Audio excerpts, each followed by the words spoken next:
balik lagi ingat, bukan bakal akan. Balik lagi di podcast. Balik lagi ya. Balik lagi. Balik lagi. Yang baru kita pertama. Ngomong udah ini. Yang apa sih ceritanya kan bersambung ini. Assalamualaikum warahmatullahi wabarakatuh. Salam jaya.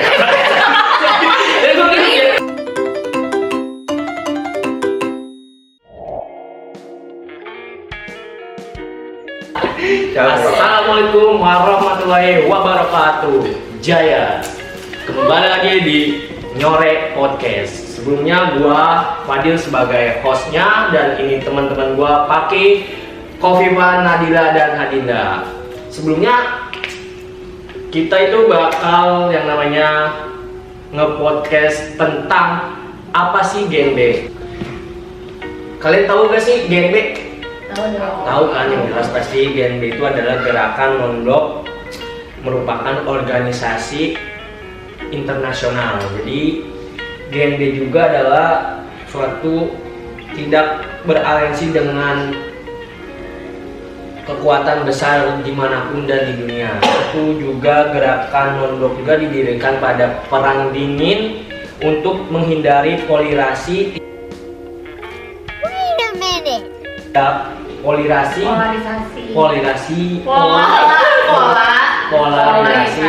blok barat dan blok timur. Jadi Indonesia juga adalah salah satu negara yang menginisiasi berdirinya GNB. Terus ini organisasi GNB juga berdiri saat penyelenggaraan konferensi tingkat KTT di kota Bodyguard dan juga Bogart dan Yugoslavia pada 1 September 1961. Nah, di sini gue juga ada alasan nih Indonesia itu masuk ke GNB itu karena apa sih? Yang pertama itu karena politik bebas aktif yang dimana diatur pada Undang-Undang Nomor 37 Tahun 1999 tentang politik bebas aktif, yaitu politik luar negeri yang hakikatnya itu bukan merupakan politik netral, melainkan politik luar negeri yang bebas menentukan sikap dan kebijaksanaan terhadap suatu permasalahan internasional dan juga tidak mengikat pada kekuatan dunia manapun. Ini tuh demi terwujudnya perdamaian abadi, keadilan sosial dan juga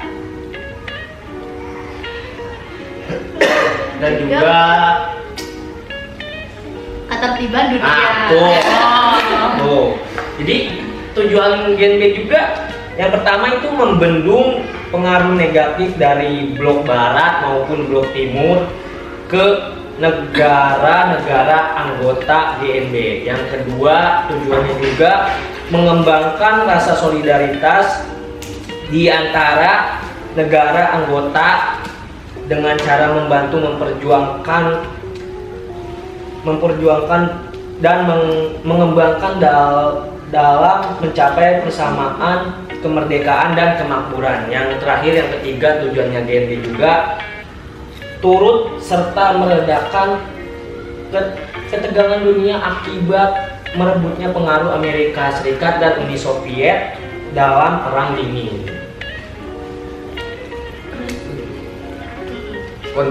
Kontribusi GNB pada dunia yang sudah dilakukan GNB pada dunia saat ketegangan pada Perang Dingin yang sering dipicu oleh perbedaan ideologi. Dunia saat ini dilanda masalah kesenjangan ekonomi dan tatanan dunia yang tidak adil. Permasalahan tersebut diselesaikan oleh negara-negara yang tergabung dalam GNB. Permasalahan tersebut diselesaikan oleh negara yang tergabung dalam GNB. Karena pada dasarnya GNB lahir dari keinginan dan semangat pencegah perang dan perkukuhan perdamaian. lu gimana sih peran GNB buat Indonesia? Kan itu tadi cuma dunia ya. Kayak organisasi itu udah berdiri selama itu, kontribusi Indonesia dalam GNB itu apa sih? Jadi Indonesia itu peran penting ya dalam GNB. Salah satunya itu turut memecahkan permasalahan perdamaian dunia, lalu memperjuangkan hak asasi manusia. Terus juga Indonesia itu sebagai salah satu pemberangkasa berdirinya GNB, terus sebagai penyelenggara KTT GNB yang pertama, dan juga sebagai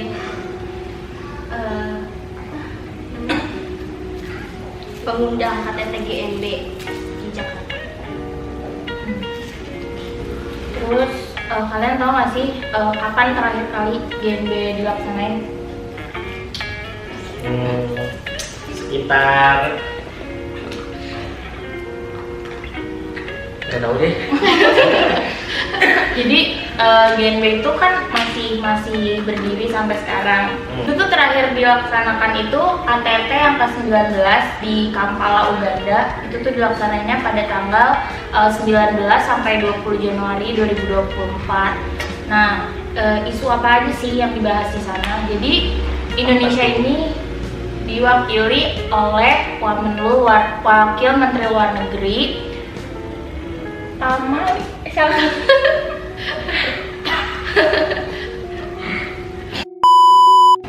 Jadi di KTT terakhir GNB ini Indonesia itu diwakili oleh Wakil Menteri Luar Negeri Pahala Nugraha Mansuri.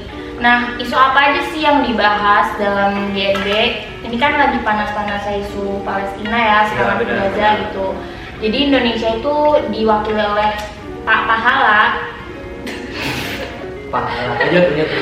Pak Pahala, dia tuh mendesak GNB untuk mendesak gencatan senjata di Gaza supaya nggak banyak terjadi korban. Nah, selain itu dia juga mendorong proses perdamaian dan mengutamakan keanggotaan penuh Palestina di PBB. Selain isu-isu Palestina tadi, Indonesia juga mendukung gugatan Afrika Selatan terhadap Israel di International Court of Justice.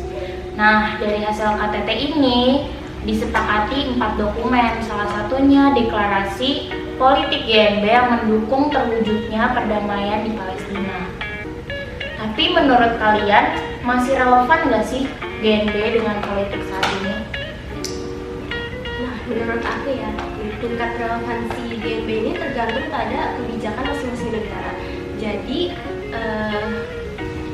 meskipun GNB ini tidak sekuat pada masa puncaknya ya, perang dingin, terus tapi masih ada beberapa anggota yang menganggap GNB ini masih turut mengatasi isu-isu global, isu-isu global.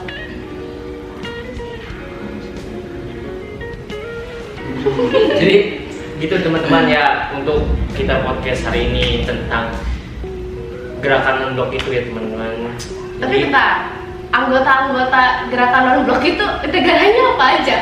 Itu tuh negaranya ada Uganda, terus Bangladesh, Belarus, terus Nicaragua, sama Malaysia. Setahu gue itu ya, setahu gue itu.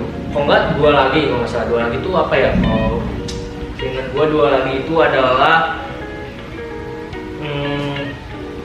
Venezuela. Nah, itu Venezuela. Itu satu lagi ini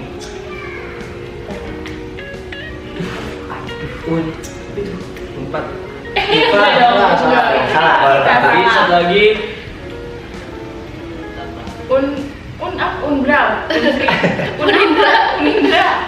Unchat. Oh iya. Oke. Terakhir itu dari segitu negara-negara. Jadi 7 negaranya ya teman-teman. Tapi tahu aku untuk informasi terbaru itu negaranya ada 121 sih. Tapi mungkin kita nggak bisa nyebutin satu-satu. Kalian lihat aja di Google atau di mana kalau pengen tahu lebih lanjut. Terus di KTT terakhir itu selain menyetujui di rapat tersebut, Indonesia juga sempat beberapa kali melakukan pertemuan bilateral. Ada 7 pertemuan, salah satunya dengan Menteri Negara Uganda, Bangladesh, Belarus, Nicaragua, Menlu Malaysia, Menlu Venezuela, dan Sekjen UNCTAD. Puncak. Ya, ucap. Puncak. Puncak ya. Puncak ya, bukan unpad. Puncak. Puncak ya. Puncak. Oke, udah nggak ada lagi? Ada lagi? Ada lagi. Oke, jadi segitu aja podcast dari Kali ini gerakan non-blok kita ini. Iya. Jadi kurang lebihnya mohon maaf bila kurang lengkap podcast atau pembahasan ini. Oke teman-teman. Oke. Atau kalau ada informasi yang salah, mohon dimaafkan. Memaafkan teman-teman. Oke. Jadi sekian saja Nyore podcast ini. Wassalamualaikum warahmatullahi wabarakatuh. Ya.